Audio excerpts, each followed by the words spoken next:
Load shedding है। जैसा कि आपको मालूम है कि अब ये ऐलान हो गया है कि ईद के ऊपर भी लोड शेडिंग होगी। जब ये हुकूमत बदली थी तो सबसे पहले शहबाज शरीफ साहब ने जो बयान दिया था वो ये था कि 20 प्लांट्स बंद हैं जिसकी वजह से लोड शेडिंग है। उसके बाद हमाद अजहर साहब ने अपनी प्रेस कॉन्फ्रेंस में ये मुतालबा किया कि उन 20 प्लांट्स के नाम बता दें जो बंद हैं। वो लिस्ट आज तक नहीं आई। आज हुकूमत ने यह तस्लीम कर लिया है कि जो बुनियादी मसला है जिसकी वजह से लोड शेडिंग है वो ये है कि इम्पोर्टेड फ्यूल मंगाने के पैसे नहीं हैं इनके पास। चूँकि सारे प्लांट्स जो हैं वो इम्पोर्टेड फ्यूल के ऊपर लगे हुए हैं, इम्पोर्ट करने के पैसे नहीं हैं, लिहाजा लोड शेडिंग है और ये लोड शेडिंग बढ़ती जाएगी। और इसके ऊपर जाहिर है कि पूरा पाकिस्तान बहुत तशवीश का शिकार है और हम भी बहुत तशवीश का शिकार हैं। और यूँ नहीं मुझे लगता नहीं कि इस हुकूमत के पास कोई भी सलूशन है कि इस सूरत हाल से वो कैसे नबरदाज़मा होंगे, कैसे निकलेंगे। और ये जो क्राइसिस है हमारा लोड शेडिंग का, ये बढ़ता जा रहा है। और जिस तरह से मैंने अर्ज़ किया, ये इसलिए बढ़ता जा रहा है, हुकूमत के पास पैसे नहीं हैं। अब हुकूमत के पास IMF का प्रोग्राम लेने के लिए आप ये देखिए, अवाम के ऊपर जब टैक्स लगने थे इन्होंने IMF की सारी शराइत मान ली। तेल जो है वो आपके सामने इन्होंने 250 रुपया लीटर पे पहुंचा दिया, टैक्सेस लगा दिए, सैलरीड क्लास की कमर तोड़ दी। तमाम IMF की शराइत फौरी तौर के ऊपर मान ली गई जहां जहां पे अवाम पे टैक्स लगना था। इसके बावजूद IMF का पैकेज नहीं मिल रहा। IMF का पैकेज क्यों नहीं मिल रहा? IMF का पैकेज इसलिए नहीं मिल रहा कि IMF कह रहा है कि जो एंटी करप्शन कवानीन जो आपने बिल्कुल तब्दील कर दिए हैं उसके नतीजे में IMF रिलक्टेंट है पैसे देने के लिए। और सिर्फ एक ही मामला है जिसके ऊपर हमारी हुकूमत ने एक दलेराना स्टैंड लिया है और वो ये है कि आप करप्शन के कवानीन बनाने का हमें नहीं कहेंगे। आप अंदाज़ा लगाइए इस हुकूमत का और इसकी जो टीम है उसकी ज़हनी हैसियत क्या होगी और हालत क्या होगी कि जब अवाम के ऊपर टैक्स लगाने की बारी आई इस हुकूमत ने एक लम्हा नहीं लगाया। लेकिन उसी हुकूमत को जब IMF ने कहा कि आप एंटी करप्शन कवानीन बनाएं, उस हुकूमत ने स्टैंड लिया हुआ है कि नहीं हम ये कवानीन नहीं बनाएंगे। क्यों नहीं बनाएंगे? 1100 अरब रुपया, एक तरफ हमारे पास खजाने में पैसा नहीं है, हमारे पास ये पैसा भी नहीं है कि हम बाहर से फ्यूल मंगवा सके बिजली बनाने के लिए।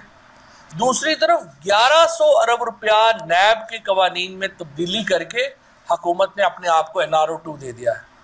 दो बड़े ख़ानदान जो शरीफ फैमिली है और जरदारी फैमिली है वो इस NRO2 से मुस्तफ़ीद हो रहे हैं जैसे वो NRO1 से मुस्तफ़ीद हुए थे।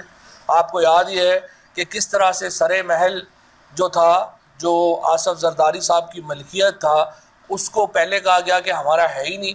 फिर जब बरतानवी हुकूमत ने उसको बेच के उसके पैसे पाकिस्तान को मिलने थे, जरदारी साहब ने वहाँ पे जाके क्लेम कर लिया कि नहीं नहीं वो तो हमारा है। इसी तरह से आप वो लॉकेट का केस, इसी तरह से जो आपको जनेवा के जो केसेस थे वो NRO1 का हिस्सा थे। अब सबसे बड़ा ये 5000 करोड़ का केस जो फेक अकाउंट्स का केस है ओमनी ग्रुप का, और जिसमें जरदारी साहब मेन पार्टनर हैं, अब उनको ये NRO दिया गया है इस NRO2 के ज़मीन में। इसलिए इमरान खान हमेशा ये कहते हैं कि जो करप्शन है वो आपको आपके मुल्क को गरीब करती है, वो करप्शन जो है वो आपके मुल्क को हिला के रख देती है। और ये हुकूमत ने आने के फ़ौरन बाद, बाकी तो छोटी मोटी करप्शन होगी, पटवारियों की हो गई है, किसी की हो गई है, वो चंद लाख रुपए की, चंद करोड़ की होगी। अरबहा रुपए की जो करप्शन है जिसके ऊपर मोनोपोली है एक शरीफ फैमिली की और जरदारी फैमिली की, वो असल पाकिस्तान की जड़ों को खोखला कर रही है। अब इसके लिए एक तरफ हुकूमत के पास पैसे नहीं है, दूसरी तरफ आप IMF से एंटी करप्शन लॉ लाने को तैयार नहीं है, तीसरी तरफ आप पाकिस्तान की जो सनत है उसका आपने गला घोट दिया है। सो आपकी क्राइसिस जो है वो बढ़ता जा रहा है और इसका कोई हल इस हुकूमत के पास नहीं है। इसके बाद मैं चाहता हूँ, कल कुछ जो है गुफ्तगू हुई, ज़्यादातर बात जो है वो तो डॉक्टर मज़ारी ने कर दी है फ़ोन टैपिंग के ऊपर। फ़ोन टैपिंग के ऊपर बड़ी सुप्रीम कोर्ट इसके ऊपर फैसला दे चुकी है, हुकूमत को बरतरफ कर चुकी है। एक्चुअली इस बात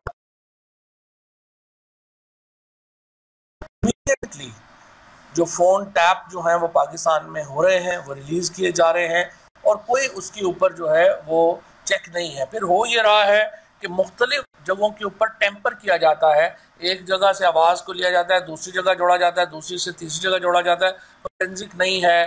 डिग्निटी ऑफ जो ह्यूमन, जो पाकिस्तान के आइन में आर्टिकल 9 में लाइफ के साथ है, यानी जितनी ज़िंदगी अहम है उतनी ही डिग्निटी अहम है, उसकी जो है वो वायलेशन हो रही है, उसके ऊपर जो है वो कोई हमारी परवाह जो है वो नहीं चल रही है। लेकिन इसके साथ साथ लोगों पे इल्ज़ामात लगाए जा रहे हैं। मसलन कल भी इल्ज़ामात लगाए गए, ये जो फॉर एग्जांपल जो फ़रा जो है उनके ऊपर, जो फ़रा बीबी के ऊपर जो इल्ज़ामात लगाए गए हैं, वो उन्होंने कहा कि हम उनके रेड वारंट जारी कर रहे हैं। लेकिन अभी तक आपने मुकदमा तो बनाया नहीं, तो आप रेड वारंट कैसे जारी करेंगे? सवाल ये है, आप रोज़ाना मुसलसल प्रेस कॉन्फ्रेंसेस कर रहे हैं जब से आप आए हैं, आप मुकदमा क्यों नहीं बना पा रहे? आप मुकदमा बनाएं और रेड वारंट जारी करें ताकि वो अपना आके जवाब दें। फिर कल एक और इल्ज़ाम जिसमें 2 लोग अरेस्ट भी किए गए, वो कहा गया कि जो फैसलाबाद इंडस्ट्रियल स्टेट है वहाँ पे जो फ़रा एस गुजर और फ़रा गुजर जो हैं उनको उन्होंने एक प्लॉट लिया जिसकी कीमत ज़्यादा थी और वो उन्होंने कम कीमत के ऊपर लिया। वहाँ पे 75 लाख रुपया एकड़ सरकारी कीमत है और उसको बाद में कई लोगों ने प्राइवेटली जो है वो बेचा। बड़ी दिलचस्प बात यह है कि कल नून लीग ने ये इल्ज़ाम लगाए और आज हमें ये डॉक्यूमेंट्स जो हैं मैं आपको देना चाहता हूँ, मैं आप सब लोगों को दे भी दूँगा, जिसमें अयाज सादिक साहब को भी उसी जगह के ऊपर 2 प्लॉट्स मिले, यानी जितने प्लॉट्स फ़रा को अयाज सादिक साहब को 2। अब ये देखने की बात है, तहकीकात की बात है कि क्या अयाज सादिक साहब भी उस्मान गुजार साहब के साथ मिलकर काम कर रहे थे? बात है कि क्या अयाज सादिक साहब भी पार्टनर हैं इस सारे मामलात में और करप्शन में, और क्या अयाज सादिक और एहसन सलीम गुज्जर आपस में पार्टनर हैं? और फिर ये भी देखना पड़ेगा क्योंकि चौधरी इकबाल साहब जो हैं वो PMLN के जैसा कि आपको मालूम है कि MPA हैं, जो कि एहसन सलीम गुज्जर खान जब लाखों के मजमे के सामने अपना पॉलिसी बयान दे रहा था, तो उस वक्त आप क्या बहरे हुए थे? उस वक्त आपने अपने कानों में क्या रुई दे ली थी कि आपको समझ नहीं आई कि इमरान खान क्या बात कर रहा है? अगर आपको अमेरिका के मुतालिक हमारी पॉलिसी स्टेटमेंट का इल्म नहीं है तो हम दोहराए देते हैं। हम अमेरिका के साथ, वेस्ट के साथ, रशिया, चाइना के साथ, तमाम ममालिक के साथ अच्छे ताल्लुकात चाहते हैं, कोई दो राय नहीं है इसके ऊपर। लेकिन ये नहीं हो सकता कि कोई भी मुल्क, चाहे वो अमेरिका हो, चाहे वो वेस्टर्न ब्लॉक का मुल्क हो, या इवन रशिया या चाइना हो, वो हमें बताए कि हमारे मुल्क में हुकूमत कौन करेगा। ये इजाज़त नहीं दी जा सकती। आप ताल्लुकात रखते हैं बराबरी की बुनियाद के ऊपर।